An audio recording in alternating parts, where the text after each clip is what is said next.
Today we're comparing two larger, more affordable tablets from Lenovo and Redmi, but which one is the better option? Well, let's talk about it.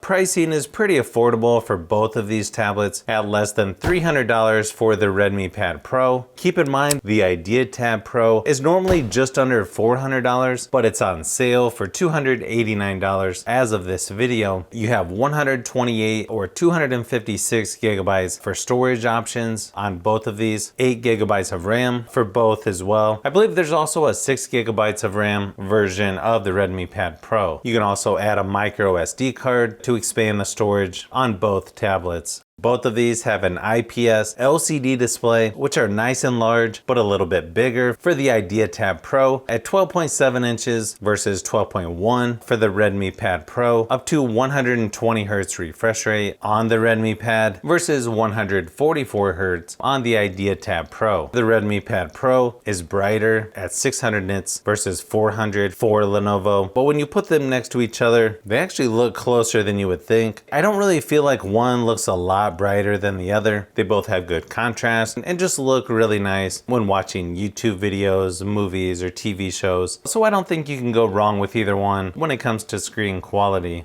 Battery life on these two are going to be pretty similar. I ran the same battery drain test at 100% screen brightness, and the Redmi Pad Pro lasted about 6 hours versus 6.5 hours for the IdeaTab Pro. So both of these should last a couple days with mixed use, even longer once you turn the screen brightness down. Overall, pretty similar though when it comes to battery life. When it comes to software, both of these are on Android 14, and there are actually quite a few similarities between the two. You can see it's pretty similar for the control center up in the corner. You have Google Entertainment Space left of the home screen for Lenovo versus Google Discover Newsfeed for the Redmi Pad. One advantage for the IdeaTab Pro is you have a fingerprint scanner right on the power button, where you don't get that option with the Redmi Pad Pro, unfortunately. You also have pen support on both tablets. The Tab Pen Plus came with the IdeaTab Pro. You can use the Redmi Smart Pen on the Redmi Pad Pro. It wasn't included with the tablet that I've got, but it may depend on which country you're in. One advantage you get with Lenovo is it has video out, so you can use an HDMI adapter to connect a projector, TV, or external monitor, which is something you don't get with the Redmi Pad Pro. One advantage you have with Lenovo is you have PC mode, which is going to be pretty similar to Samsung DeX if you want to be a little more productive, where you don't have that option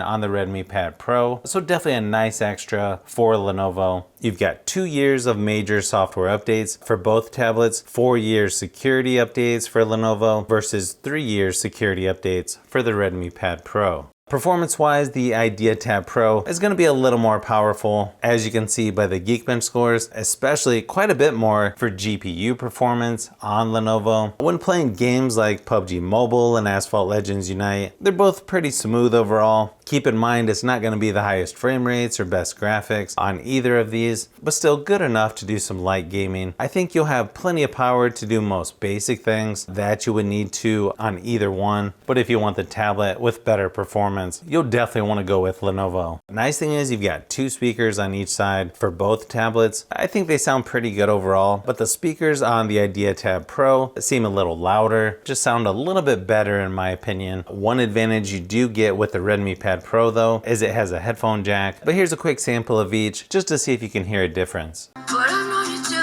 long, it hurts to watch your blue eyes fade to gray.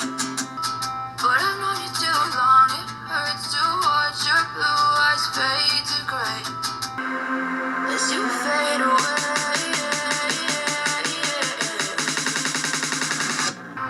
As you fade away. As you fade away.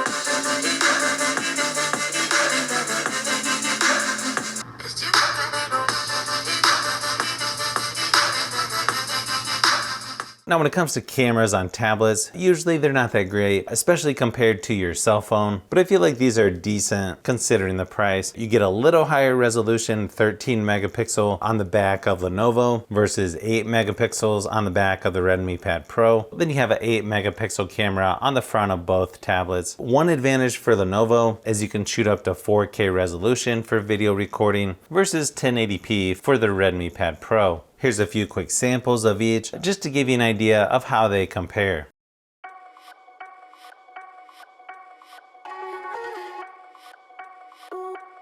So as you can see, there's some things that are pretty similar between these two. I know for me, I might lean towards Lenovo since you have a little bigger screen and better performance. Plus, it's got the pen included. Of course, some of this is gonna come down to personal preference, but overall, two nice larger options if you're looking for a more affordable tablet. But if you like phones, tablets, and other tech, I've got a lot more stuff that I'm working on as usual. So keep an eye out for those upcoming videos.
So if you've made it this far into the video, you may want to say thanks by subscribing, and don't forget to give a thumbs up if this video was helpful. This is Brian from Fishbee Productions. Thanks for watching, and I'll see you on the next one.